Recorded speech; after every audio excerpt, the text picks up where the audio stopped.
ছোটবেলায় আমরা যখন মোটামুটি পড়ালেখা করতাম,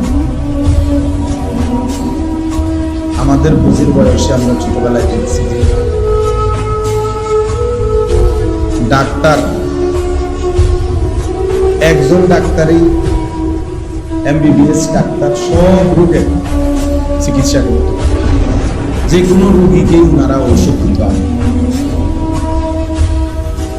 কিন্তু আজকে 30 বছরের ব্যবধানে আইসা, 20-25 বছরের ব্যবধানে আইসা এখন পরিস্থিতি হলো এমন, মানব দেহের প্রত্যেক অঙ্গের আলাদা আলাদা স্পেশালিস্ট, আলাদা আলাদা ডিপার্টমেন্ট। নাক কান গলা আলাদা, চক্ষু আলাদা, ব্রেনের আলাদা, অনেক ডিপার্টমেন্ট, অভাব নেই। আলাদা আলাদা বিষয় ডাক্তার। আগে এমন ছিল না, আগে একই ডাক্তার সব ওষুধ দিত। কিন্তু পরিবেশ পরিস্থিতি, প্রয়োজনীয়তার বিবেচনায় ভিন্ন ভিন্ন আলাদা আলাদা ডিপার্টমেন্ট করা হয়েছে। তাইলে একটা সময় আমরা মাদ্রাসায় পড়তাম, দেখা গেছে ছোটবেলাতেও দেখছি, নুরানিতে পড়তাম, তো এক ওস্তাদ সকাল থেকে নিয়ে রাত 10টা পর্যন্ত এই 10 জন, 20 জন, 30 জন বাচ্চাকে সব বিষয় উনি একাই পড়াইতেন। সময়ের প্রয়োজনে এখন বিষয় ভিত্তিক আলাদা আলাদা শিক্ষক ভিন্ন ভিন্ন রাখা। তাইলে পরিবেশ পরিস্থিতি প্রয়োজন বিবেচনায় একই বিষয়কে অনেক সময় ভাগ করা হয়, কাজটা যেন বেশি হয়, প্রয়োজন যেন বেশি পূরণ হয়।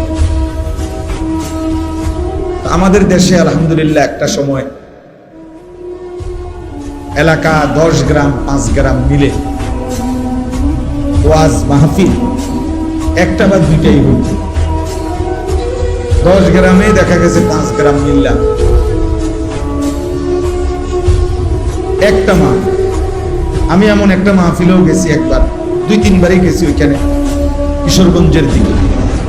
ওনারা বলছে যে হুজুর, আমরা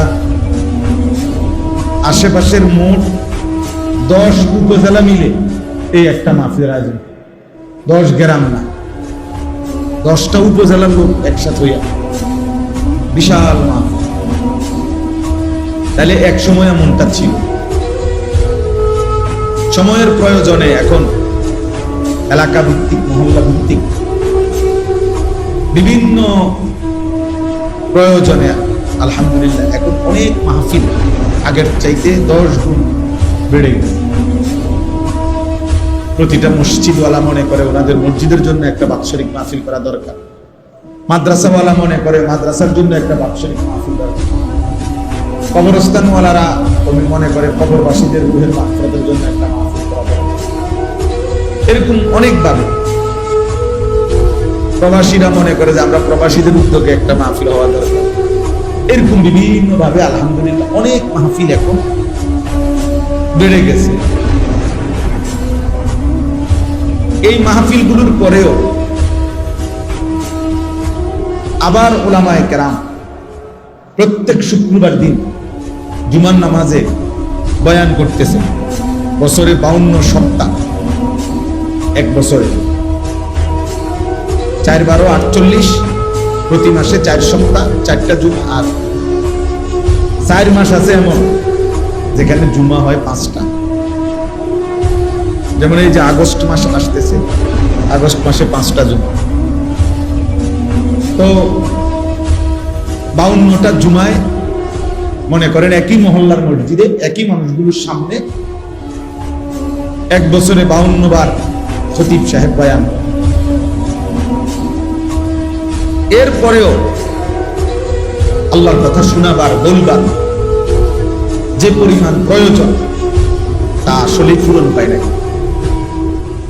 আল্লাহর কথা আরো বেশি বলা দরকার, আল্লাহর দিকে আরো বেশি ডাকা দরকার। আপনারা বুঝবেন, একটি মহল্লার মধ্যে, একটি দেশের মধ্যে আমাদের শুধু বাংলাদেশেই মনে করেন টেলিভিশন চ্যানেল অনেক অনেক শতের উপরে। এই দুনিয়াবি সামান্য খোঁজ খবর মুখখানে কাজা লাগছে, মুখখানে মারামারি লাগছে, মুখখানে সিনজি উল্টাইয়া গেছে, মুখখানে বাস অ্যাক্সিডেন্ট করছে, এই কথাগুলা এগুলাও কমপক্ষে 100 চ্যানেল একই দিনে প্রতি ঘন্টায় ঘন্টায় প্রত্যেকেই প্রচার করে। প্রত্যেক ঘন্টায় 12 ঘন্টায় 12 বার কি হয় সংবাদ প্রচার। আবার অনুষ্ঠান যাই চলে নিচে দিয়া আবার হেডলাইন এগুলা সারাদিনে উঠতে থাকে। ওই খবর 24 ঘন্টায় দুনিয়ার খবর শোনানো, ঘন্টায় ঘন্টায় তো একবার বলে, আবার লেখা এগুলা উঠতে থাকে শিরোনামগুলা। এই সব ভাবে দুনিয়া বলা হয় বিভিন্ন ভাবে, কিন্তু বাস্তবিক অর্থে ওই পরিমাণ যে পরিমাণ দুনিয়াবি কথা আমাদের সামনে পেশ হচ্ছে, আখিরাতের কথা ওই পরিমাণ পেশ করা হয়। এখনো বলা হয়, আরো বেশি বলা দরকার। আখিরাত যে সফর যেটুকু, ওই সফরের প্রস্তুতি ওটুকু। দুনিয়ার সময় অল্পই, আখিরাতের সময় অনেক লম্বা, অনেক লম্বা। কোরআন কারীমের মধ্যে আছে আল্লাহ তাআলা বলেন, ফি ইয়াউমিন কানা মিকদারুহু 50,000 সানা। হাশরের ময়দানের একদিন আল্লাহ তাআলা বলেন 50,000 বছর। সরাসরি কোরআন শরীফের আয়াত, 50,000 সানা, 50,000 বছর একদিন। এখন হাশরের ময়দান মোট কতদিন চলবে সেটা আল্লাহই জানে।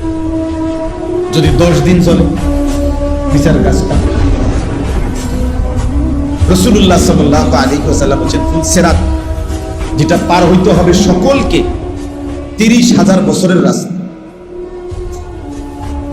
মুহাদ্দিসিনে কেরাম বলেন সর্বশেষ যেই ব্যক্তি কবরে যাবে, ইসরাফিল ফু দিলে হতে পারে তাকেও কবরে থাকতে হবে 40,000 বছর। তাহলে এখন যারা কবরে, ইব্রাহিম আলাইহিস সালামের জামানায় যারা কবরে গেছে, ওই নূহ আলাইহিস সালামের জামানায় যারা কবরে গেছে, তারা আজকে কতদিন থেকে কবরে? মনে করেন নবীজি সাল্লাল্লাহু আলাইহি সাল্লামের জামানায়, আমাদের নবীর জামানায় যারা ইন্তেকাল করছে, মারা গেছে, ইমানদার হোক আর বেঈমান হোক, তারা আজকে কতদিন? আমাদের চোখের সামনে হিসাব 1447 হিজরি এখন শুরু হয়েছে। 1447 হিজরি শুরু হয়েছে, এই যে মুহররম মাস, যেটা শেষ অংশে এখন আমরা আছি। তাইলে আজ থেকে 1447 বছর আগে নবীজি সাল্লাল্লাহু আলাইহি ওয়াসাল্লাম মক্কা থেকে হিজরত করে মদিনায় গেছেন। তাহলে তার 1 বছরের মাথায় বদরের যুদ্ধ হয়েছে, 1 বছর পরে। তাহলে বদরের যুদ্ধ হয়েছে ধরেন আজকে 1446 বছর। তাহলে আবু জেহেল মারা গেছে আজকে 1446 বছর। তাহলে আবু জেহেল আজকে কবরে পড়ে আছে 1446 বছর। মাটির উপরে কি এই পরিবার ছিল? মাটির উপরে ছিল 60 বছর, 70 বছর, তাহলে 63, 50, 70, 80, এরকম 60-70, এত বেশি না। তাহলে আমাদের একদম সহজ হিসাব যে মাটির উপরে আমরা ছিল কতক্ষণ। ফেরাউন আজকে মাটির নিচে কতদিন, নমরুদ আজকে মাটির নিচে কতদিন। এই জন্য আখিরাতের সফর লম্বা, পরকালের সফর লম্বা। মান মাতা ফাকাত কামাত কিয়ামাতুহু। বুজুর্গানে দিন বলে যার মৃত্যু হলো তার কিয়ামত, তার আখিরাত শুরু হয়ে গেল। কারণ সে তো আর কোনোদিন 1000 কোটি চেষ্টা করেও পৃথিবীতে আর আসবে না। মোবাইল ঘুরান ভাইয়া, ভালো, এটা খুব ভালো কাজ, খুব ভালো কাজ। কারণ 24 ঘন্টা ফালতু কাজ করতে করতে জিন্দেগিটাই ফালতু হয়ে গেছে। এই জন্য কিছু মানুষের জীবন হলো 24 ঘন্টা শুধু মোবাইল, এটারে ঘুরাবে, এটারে ছবি উঠাবে, এইটাই মাথার মধ্যে ঢুকায় দেওয়া হয়েছে। তোমার পৃথিবীর তোমার 24 ঘন্টার ডিউটি একটাই, তোমার জীবনে 24 ঘন্টা ভালো মন্দ বেড়া বেড়ি হুজুর পাবলিক মসজিদ মাদ্রাসা স্কুল কলেজ যেটা পাও তোমার দায়িত্বই ছবি উঠানো। তোমার পৃথিবীতে বানানোই হয়েছে ছবি উঠানোর জন্য, তোমার পৃথিবীতে বানানোর উদ্দেশ্যই ছবি উঠানো। তোমার জীবনটাই শুধু মোবাইল, মারা যাইলে মোবাইলের উপরে মারা যাইবা, জীবিত হইলে মোবাইলের উপরে জীবিত। এই জন্য হাজারো মানুষের দেখবেন ঘুমের টাইমে লাস্ট আমল মানে শেষ মোবাইলটা সেট করে ঘুমায়, মানে এটা